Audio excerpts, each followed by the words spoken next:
Selamat petang, salam sejahtera. Berita paling malang untuk Najib sekali lagi.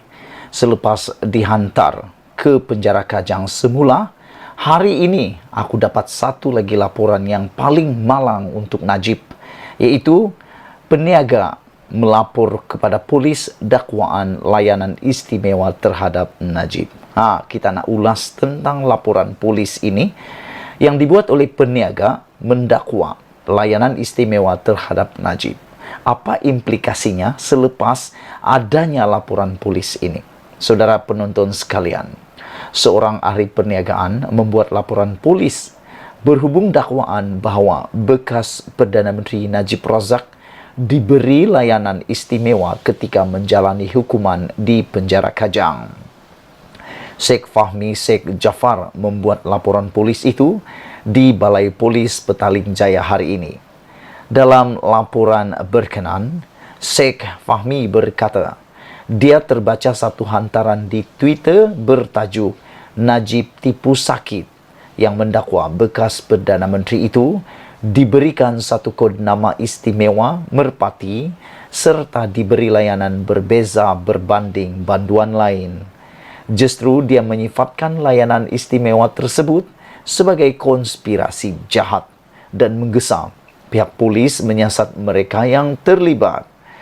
Najib Razak yang merupakan seorang banduan tidak sepatutnya dibelanjakan dana kerajaan dengan sebegitu banyak jika ia dakwaan tersebut benar.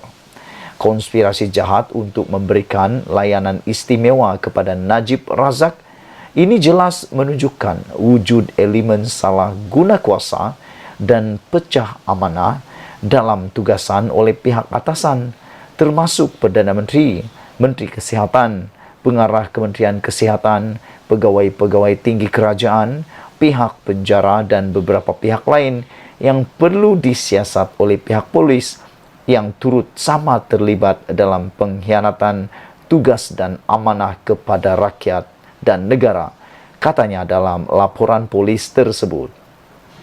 Antara lain, mesej Twitter itu mendakwa sel Najib di kompleks penjara Kajang telah diubah suai dan ada rancangan untuk memindahkannya ke HRC bagi membolehkan Najib lebih banyak akses kepada pelawat dan kemudahan VVIP.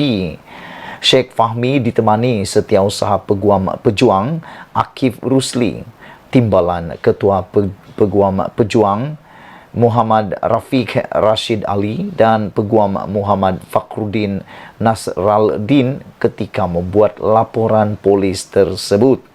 Dalam pada itu, Sheikh Fahmi berkata, siasatan perlu dilakukan terhadap pihak yang terlibat dalam memberikan layanan istimewa tersebut dan bukan individu yang mendedahkan perkara itu.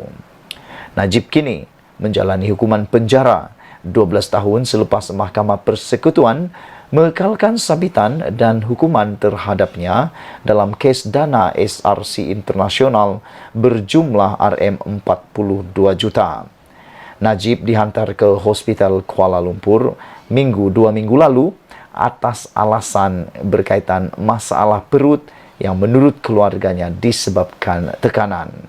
Bekas Perdana Menteri itu kemudiannya dibenarkan keluar tetapi dimasukkan semula ke Hospital Kuala Lumpur minggu lalu selepas sekali lagi mengadu sakit, kali ini akibat masalah tekanan darah, sebelum dipindahkan ke HRC.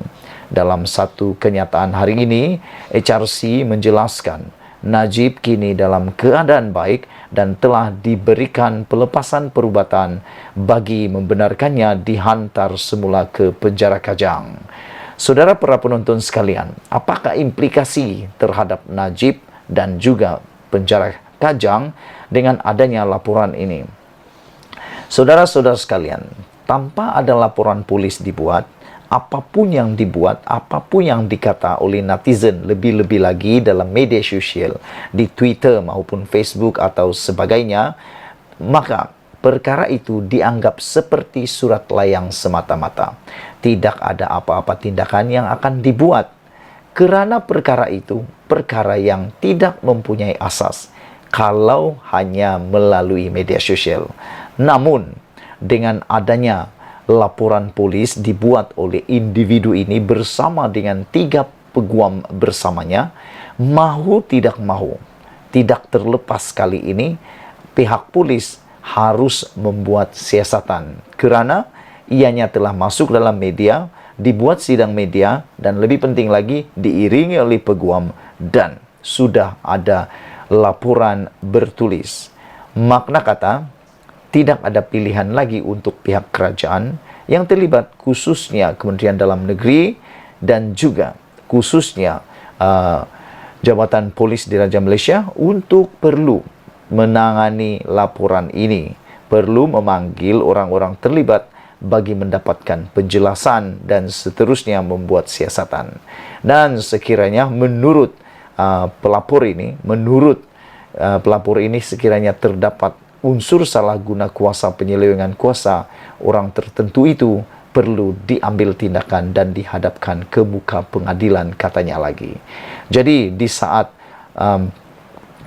Zahid Hamidi bersorak kegembiraan kerana telah dilepaskan dalam kes 40 pertuduhan kes rasuahnya, Najib pula menangis di penjara Kajang.